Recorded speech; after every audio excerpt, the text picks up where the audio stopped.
Assalamualaikum warahmatullahi wabarakatuh, seluruh sebangsa dan setanah air. Kita berjumpa dengan channel Sangat Jiwo terkait dengan pernyataan Dul Wafi yang begitu lantang dan sombongnya menghina Kiai Haji Marzuki Mustamar terkait dengan Wafi yang meragukan ke-NU-an daripada Kiai Haji Marzuki Mustamar. Dikatakan bahwa Kiai Haji Marzuki tidak paham akan kitab-kitab sejarah, kitab-kitab manuskrip, ya, hadis meriwayatkan tentang kemasyhuran kota Yaman dan Tarim, yang di situ dikatakan menurut hadis Nabi yang sahih. Tentunya Wafi juga harus paham bahwa para habaib yang disebutnya di Indonesia dulu adalah pendatang, ya, pendatang ke kota Yaman, bukan asli penduduk Yaman. Manakala sekarang pindah ke Indonesia, tentunya mereka juga belum mewakili penduduk asli Yaman, dan zaman kala itu yang disebutkan di hadis Rasulullah SAW sangat berbeda dengan saat ini yang notabene banyak sekali pertikaian, perang saudara, bahkan negara termiskin di dunia. Pandangan-pandangan Wafi yang begitu melangkai kealiman Kiai Haji Marzuki Mustamar dipandang su'ul adab karena seorang santri yang notabene terlalu lantang, jumawa, kumalungkung kepada Kiai Sepuh Nahdlatul Ulama yang notabene beliau adalah mantan Ketua Tanfidiyah PWNU Jawa Timur. Dikatakan orang tidak tahu akan NU. Tentunya ini berbanding kebalik dengan gurunya Wafi yang notabene mendirikan NU garis lurus. Di NU tidak ada istilah NU garis lurus, garis bengkok. Yang ada ya satu pancer kepada Kiai Haji Hasyim Asy'ari sebagai pendiri Nahdlatul Ulama. Kita simak videonya. Sekali lagi mohon maaf. Tentunya salam sejahtera buat kita semuanya. NKRI harga mati. Wa hum minkum ihdinas siratal mustaqim. Wallahul muwaffiq ila aqwamit thoriq. Assalamualaikum warahmatullahi wabarakatuh.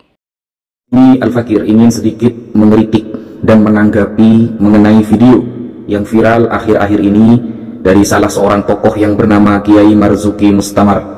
Beliau mengatakan bahwa ngapain kita bilang ya Tarim wa ahlaha, wahai Tarim dan penduduknya, mending kita itu membanggakan Indonesia.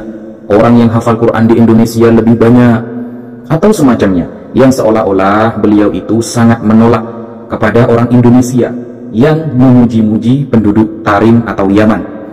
Nah, ini bukan perkara sulit, ini perkara yang sangat mudah untuk kita cari datanya, bahwa pujian Rasulullah SAW kepada Yaman dan penduduknya sangat banyak sekali, dan hadisnya banyak yang sahih. Dan saya kira, saya semakin yakin kenapa kemudian Kiai Marzuki Mustamar dipecat dari kepengurusan Nahdlatul Ulama. Ya karena mungkin ya beliau tidak terlalu NU, tidak terlalu Nahdlatul Ulama. Pemahaman dasar seperti ini saja beliau tidak paham gitu loh. Jadi saya kira beliau harus banyak belajar lagi. Jangan hanya mengandalkan apa-apa yang sudah dibaca kemarin. Coba perbanyak baca lagi. Ini bukan perkara sulit soalnya. Kayak gini saja beliau tidak paham gitu loh. Pertama, kita sebutkan di dalam kitab Bughiyatul Mustarsyidin, kitab yang mu'tabar, dipakai di pesantren-pesantren besar, dan bahkan ulama Nahdlatul Ulama, ulama-ulama NU banyak yang menggunakan kitab Bughiyah. Di dalam kitab Bughiyah diterangkan secara tegas, Hadramaut mikhlafun min makhalifil Yaman al-asfal, wal mikhlaf al-qit'ah min al-iklim mushtamilah ala buldan wa mudun wa qura kathirah masyhurah bil khairi was salah wa a'zamu madaniha Tarim wa Shibam. Jadi Hadramaut adalah salah satu wilayah dari wilayah-wilayah negara Yaman bagian bawah. Istilah al-mikhlaf adalah bagian dari satu negeri atau daerah yang mencangkup beberapa daerah, beberapa kota, dan beberapa desa yang sangat banyak. Nah, Hadramaut ini terkenal dengan kebaikan penduduknya dan kesolehan penduduknya. Nah, wa a'dhamu madaniha, kota terbesarnya adalah Tarim wa Shibam. Nah, ini keterangan di dalam kitab Bughyatul Mustasyidin, kitab yang dipakai, yang dikaji banyak ulama dari kalangan NU, bahkan pesantren-pesantren besar, bahkan dalam bahthul masail antar pesantren sejawa dan lain sebagainya. Dan pujian Rasulullah terhadap Yaman banyak sekali, makanya wajar kalau kita itu mengagungkan Yaman, Kiai. An Abi Hurairah radhiyallahu an Nabi sallallahu alaihi wasallam, diriwayatkan dari Abu Hurairah bahwa riwayat ini dari Rasulullah langsung, atakum ahlul Yaman hum araqu quluban wa alyanu quluban wal iman yamanun wal hikmatu yamaniyah, riwayat Imam Bukhari, hadis sahih. Kata Rasulullah, telah datang kepada kalian penduduk Yaman, mereka adalah orang yang paling lembut hatinya, iman berada di Yaman, dan hikmah ada dari Yaman, dari orang-orang Yaman.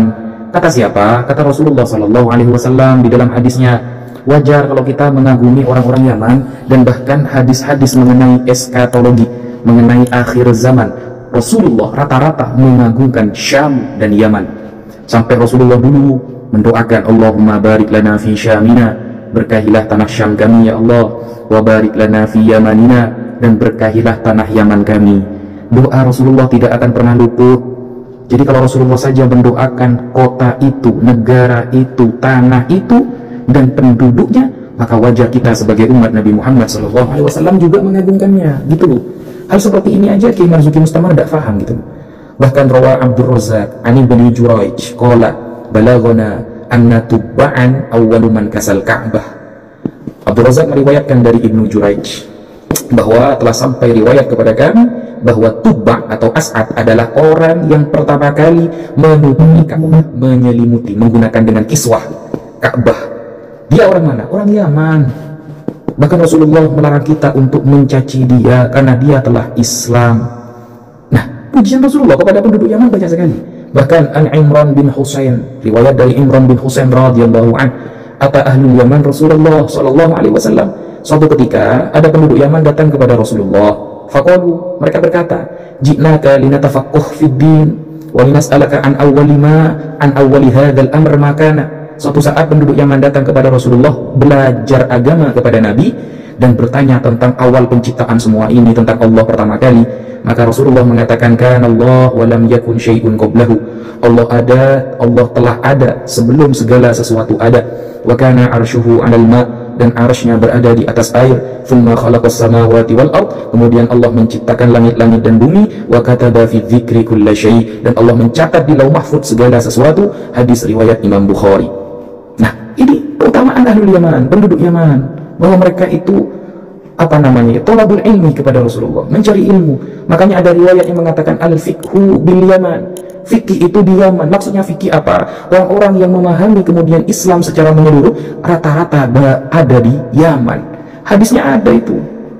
Nah, bahkan Rasulullah SAW mengatakan, qad ja'akum ahlul Yaman wa hum awwalu man ja'a bil musahafah. Telah datang kepada kalian penduduk Yaman, dan mereka adalah orang yang pertama kali datang dengan cara bersalaman, bermusahafah. Kita kalau datang bertemu orang salaman, itu awalnya dari ahlul Yaman, dari penduduk Yaman. Itu keutamaan mereka. Hadis ini diriwayatkan oleh Imam Ahmad, Imam Abu Dawud, dan Imam Bukhari di dalam kitab Al-Adabul Mufrad, wa huwa sahih, dan hadis ini sahih. Bahkan qala Ibnu Rajab Al-Hambali, ulama yang bernama Ibnu Rajab Al-Hambali mengatakan di dalam kitabnya Fadlu Ilmi Salaf ala Ilmil Khalaf, beliau secara tegas berkata, waqad syahidan Nabi sallallahu alaihi wasallam li ahli Yaman bil iman wal fiqh. Nabi Muhammad telah bersaksi bahwa penduduk Yaman adalah orang yang beriman, orang yang paham agama Islam. Wa ahlul Yaman aqallun nasi kalaman wa tawassu'an fil ulum. Dan penduduk Yaman adalah orang yang bicaranya sedikit tapi ilmunya luas. Lakin ilmuhum ilmun nafi' fi qulubihim wa yu'abbiruna bi alsinatihim. Dan ilmu mereka ilmu yang bermanfaat fi qulubihim, di hati mereka, dan mereka menyampaikannya dengan lisan-lisan mereka alal qadril muhtaj ilaihi min dzalika. Hanya sekedarnya saja, sesuai sesuai hajat, tidak